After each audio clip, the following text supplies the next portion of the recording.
The Budweiser Shootout on Fox is brought to you by Budweiser. The best things in life are the things that are true. Budweiser.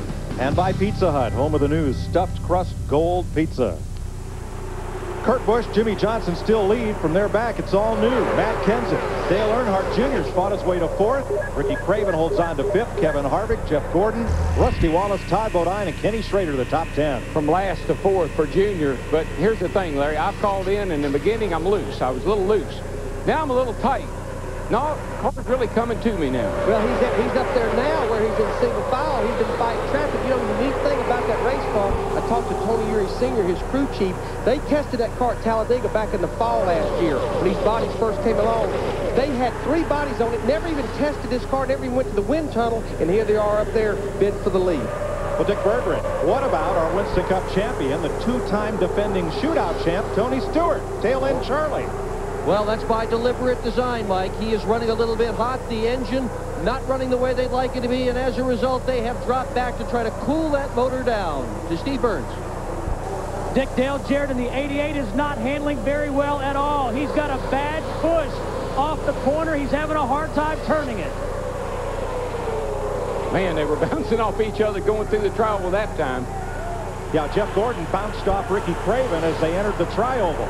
And see, as you go along here, and you know, somebody bumps you unintentionally, and all of a sudden tempers get a little up, and tension gets a little, everybody gets a little more tense, and things start to happen, and you start to do things that you regret later on. And what you really regret it is the fact these cars are so aero-sensitive. You knock a fender in, your car is going to be in trouble. Yeah, watch this. And Gordon was all the way down on the yellow line, not below it, but he tries to crowd up in front of Craven. That knocks him over into Harvick there. They bounce off each other. And like you said, Larry, you knock the fenders in on these things, and they're not going to run very well.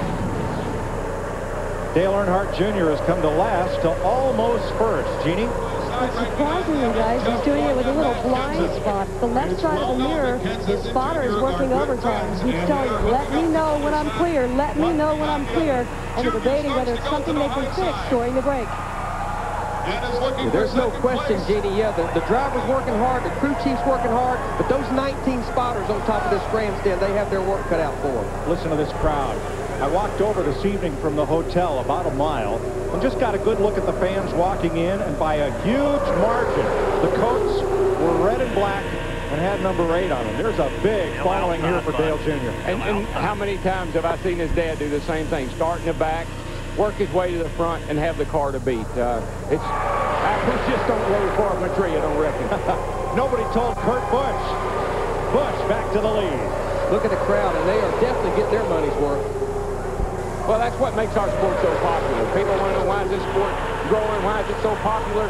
Well, look at these trained professionals out here putting on this show for these people. Okay, DW, we got 5 to go in our little heat race here. This is where I want to pick your brain. What does our race car need? We're going to have to run double that amount and then some of that in that feature. Well, you know, if you're Tony Stewart, I need tape off. You put too much on, I can't get up in the pack. I'm getting hot. If you're Dale Jr., you don't need anything but some gas and tires.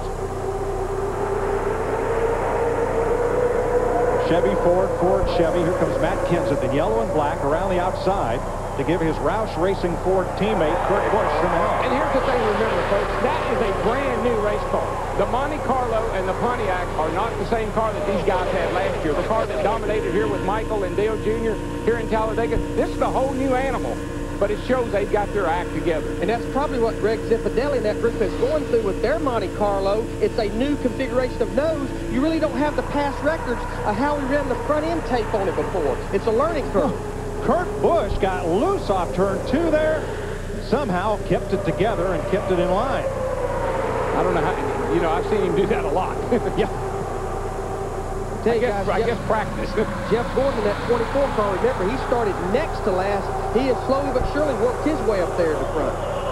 And he's right there behind his teammate, Jimmy Johnson. And, of course, I think one of their plan was to work together. It's so hard to work together, though, when they're in this big of a pack. Well, okay, then, like you always say, don't work against me. You can't work with me, just don't work against me. 3 laps to go in this first segment. Busch to the bottom once again.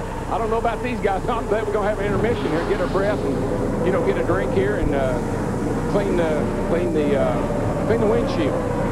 And it all leads up to the 45th annual Daytona 500 right here on Fox a week from tomorrow. Oh, yeah, this is just 70 laps tonight. We got 200 coming up with this same kind of action. Whoa, Craven and Rusty Wallace in the two get together. And 2 laps to go this time right here. And we will start our 50 lap, or how you finish these 20 laps will be a double file restart. All restarts are double file.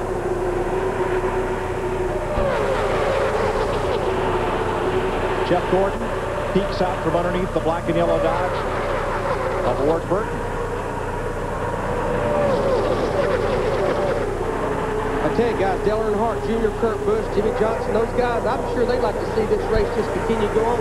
Tony Stewart, particular back there, he's wanting this break. Something's wrong with Rusty. He's falling back in a hurry. I don't know if he just wants to get to the back or something's wrong with the car, but that doesn't look planned. Matter of fact, he's dropped way off the pace. I think he'll be maybe coming to pit road. That'll shake things up. Well, I don't know why he would, because we only got a couple of laps to go here unless he's got big problems. One more lap to intermission. Now, you got to remember, folks, he's in a Dodge, and that's a whole new program again. The car, the engine, and everything, not what they've had down here in the past.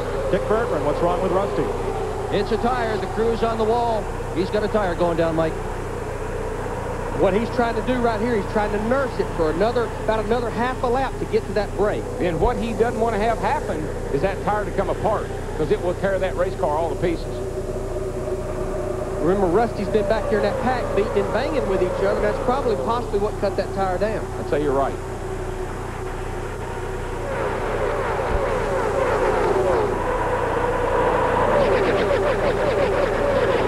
You know, another guy that's moved up as we come to the 20-lap mark is Terry Labonte. He started back in 17th. He's all the way up to 7th. So Jimmy Johnson, Jeff Gordon's teammates, been moving up as well. Well, he had the fastest car here last night.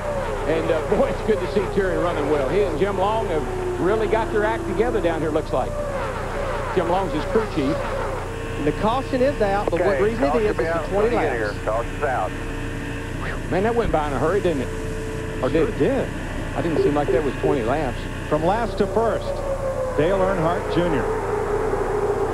And you see on the side of his number 8, along with his teammate Michael Waltrip and Steve Park all year, those streaks along the side form the letter E. A tribute to Dale Earnhardt, who founded this team. And now his son will lead them around. Good job. Great car, guys. Coming from last to first in 20 laps. Kurt Busch showing a lot of strength for the Roush Racing Fords in second. Jimmy Johnson, Chevy third. His teammate Jeff Gordon fourth. And it's Matt Kenseth in another Roush Ford coming to the flag in fifth. Craven's Pontiac, I mean, that's pretty good. You got everybody up there in the first 5 or 6 spots. The pace cars pick the field up, and what they'll do, once they get gathered up, they'll come to pit road for a 10-minute break.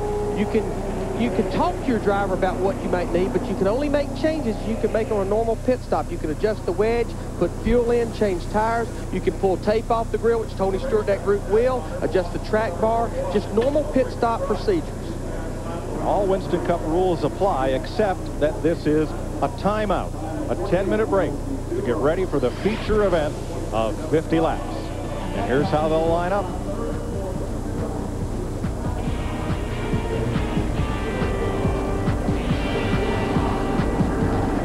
$19 cars started, 18 still running. Jeffrey Bodine in the garage. What you don't want to do, Larry, I know this from past experiences, is overdo it.